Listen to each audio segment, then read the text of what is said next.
कुपोषण की परिभाषा कि हमारे शरीर के लिए आवश्यक पोषक तत्व कार्बोहाइड्रेट, वसा, प्रोटीन, खनिज, लवण, जब इनकी पर्याप्त मात्रा हमारे शरीर में नहीं पहुंचती है या हमारी आवश्यकता से कम मिलते हैं तो हम कुपोषण का शिकार हो जाते हैं।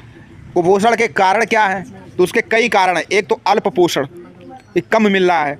दूसरा अति पोषण, अति भी खराब होती है। जैसे आप बहुत दाल खा रहे हो, दाल ही दाल खा रहे हो, तो प्रोटीन ज़्यादा शरीर में पहुंच जाएगी तो उससे भी बीमारी होती है।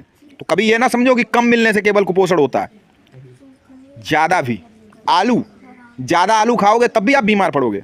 गेहूँ, बहुत ज़्यादा गेहूँ खाओगे तब भी बीमार पड़ोगे, और कम खाओगे तब भी बीमार, संतुलित मात्रा में।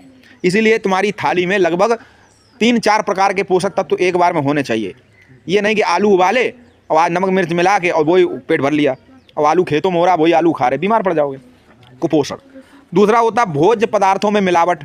ये भी है कि खा रहे हम खाना समझ के और खा रहे जहर।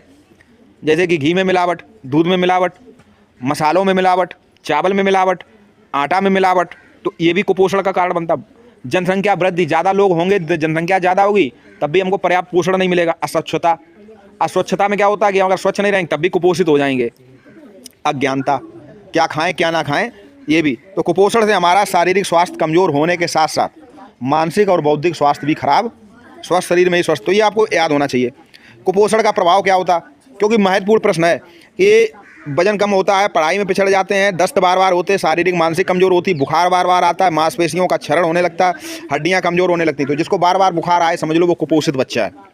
कुपोषण से बचाओ तो लड़के हों या लड़कियां हों, दोनों को पर्याप्त मात्रा में पोषण पदार्थ, पोषक तत्व चाहिए। पहले समय में बच्चों को, लड़कों को दूध पिलाया जाता था, लड़कियों को दूध नहीं पिलाया जाता था। उनको खाने को अच्छा नहीं दिया जाता, तो लड़का बाहर काम करेगा।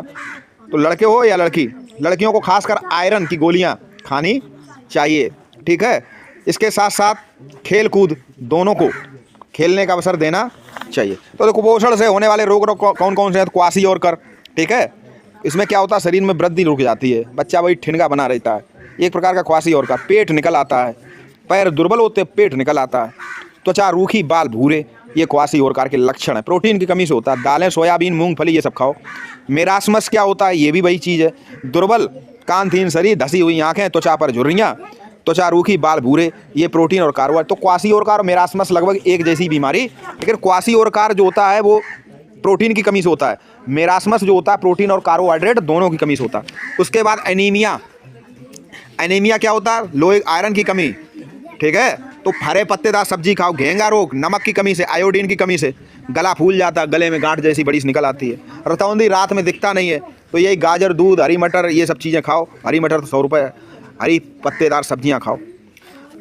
विटामिन ए की चीज़ें खाओ। पैलेग्रा, तो पैलेग्रा जो होती है वो बार बार दस्त होते हैं और त्वचा फट जाती है, त्वचा खराब हो, इसे पैलेग्रा रोग कहते हैं। ये विटामिन B3 की कमी से होता है। मूंगफली, टमाटर, अरे कहने का अर्थ क्या है, इतना दिमाग तुम्हें नहीं लगाना है, तुम्हें इतना दिमाग नहीं लगाना। आज क्या, ये जान लो कि तुम्हारी थाली में हर रंग की सब्जी होनी चाहिए।